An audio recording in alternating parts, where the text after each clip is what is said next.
inspirada por Dios. Dios sopló, llenó el corazón de los hombres para que escribieran su santa voluntad. Ahí estamos nosotros diciendo, señalando el concepto de lo que es inspiración. No que una parte de la Biblia es inspirada, como muchos señalan, y otras no. Toda la escritura, toda la Biblia es inspirada por Dios. El Señor guió a los hombres a que escribieran su voluntad. Lo utilizó tal y como ellos eran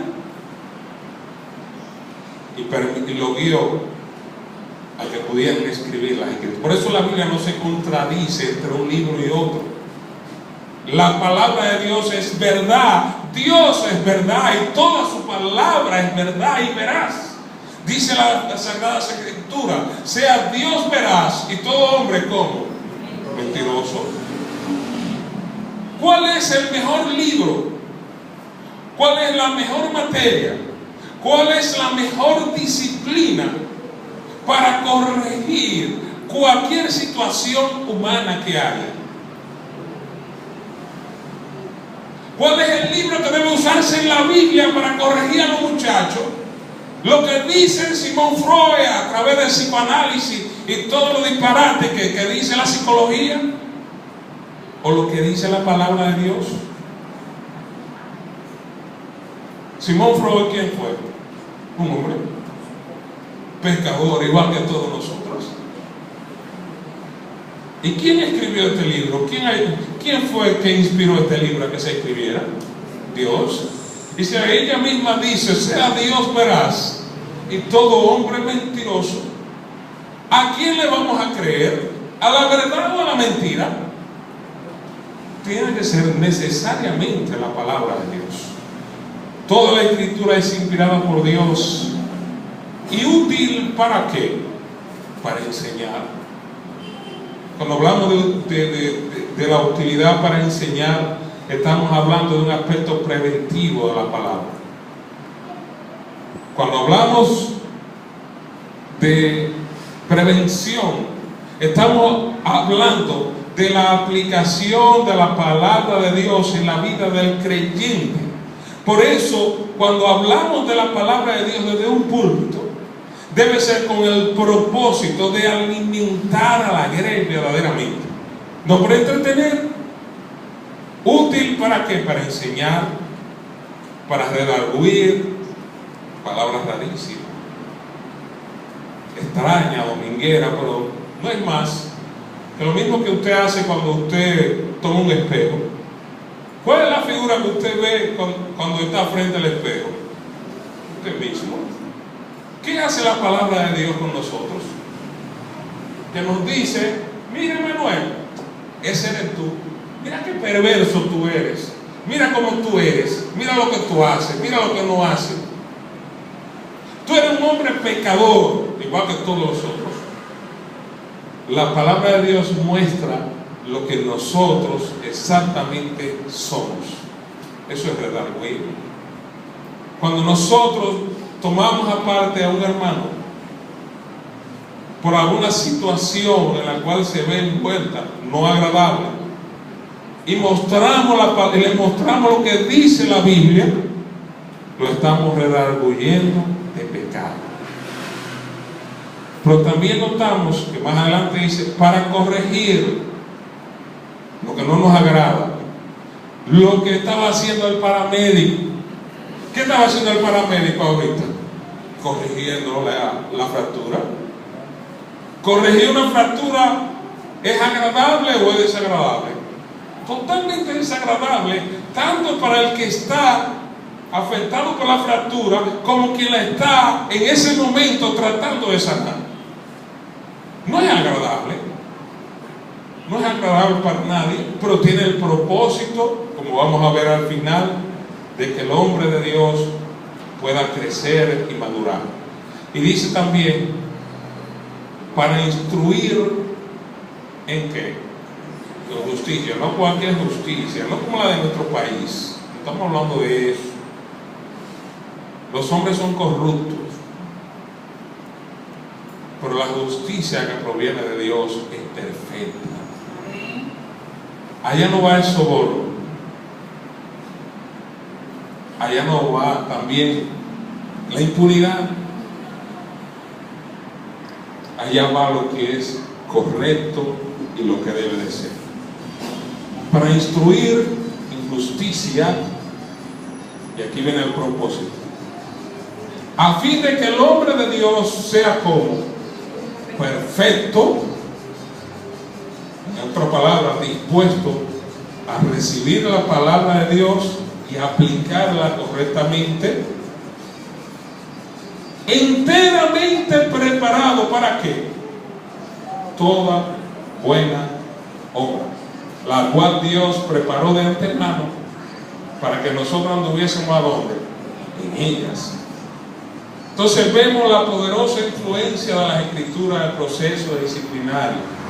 Según 2 Timoteo capítulo 3, versículo 16, vemos en primer lugar que ella nos enseña, ella nos redarguye, ella nos corrige y ella nos instruye. ¿Con qué propósito?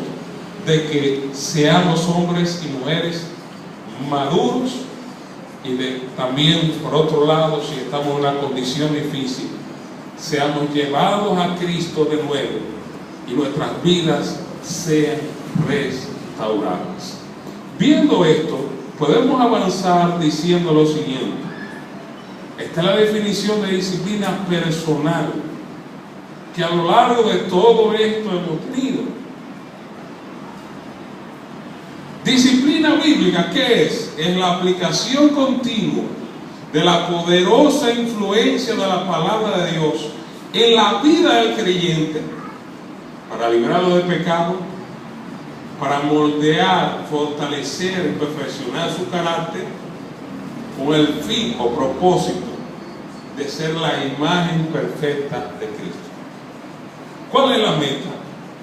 De que cada día nos parezcamos más al Señor, de que cada día podamos vivir de acuerdo a como el Señor nos ha planteado, de que podamos vivir de acuerdo a Cristo. Esa es la meta de la disciplina, esa es la meta de las Escrituras, y es allá donde nosotros debemos de ir, es allá donde debemos nosotros dirigirnos. Entonces, viendo esto, ¿para qué sirve todo esto que nosotros acabamos de señalar? Bueno, en primer lugar, hablamos de disciplina preventiva, que implica lo siguiente.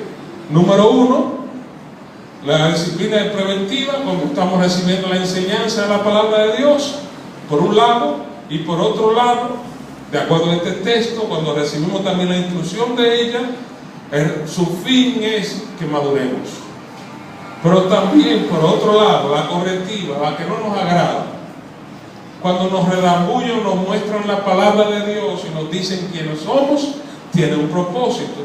Cuando nos corrigen también, ¿y cuál es? Que volvamos a Cristo, que seamos hombres y mujeres restaurados de acuerdo al Señor. ¿Saben qué? Viendo el reloj, cuando estamos en la iglesia local, el tiempo nunca nos va. Quizás cuando estamos en otros lugares hacemos un resumen que solamente el Señor sabe cómo lo hace. Pero con todo y esto, mis hermanos, no quisiera pasar por alto, y solamente lo voy a mencionar, aunque luego continuemos, los beneficios prácticos de la disciplina. El jueves estaremos viendo cada uno de ellos. Primero, frena el pecado en la iglesia. Beneficio de la disciplina. Es un antídoto contra el chisme. ¿Te quiere frenar el chisme en la iglesia? Es muy simple. Cuando alguien venga a contarle algo a usted, usted primero le dice a esa persona: usted habló con ese hermano, mándalo allá y se resuelve el problema. Combate plagas como el machismo, que es una plaga,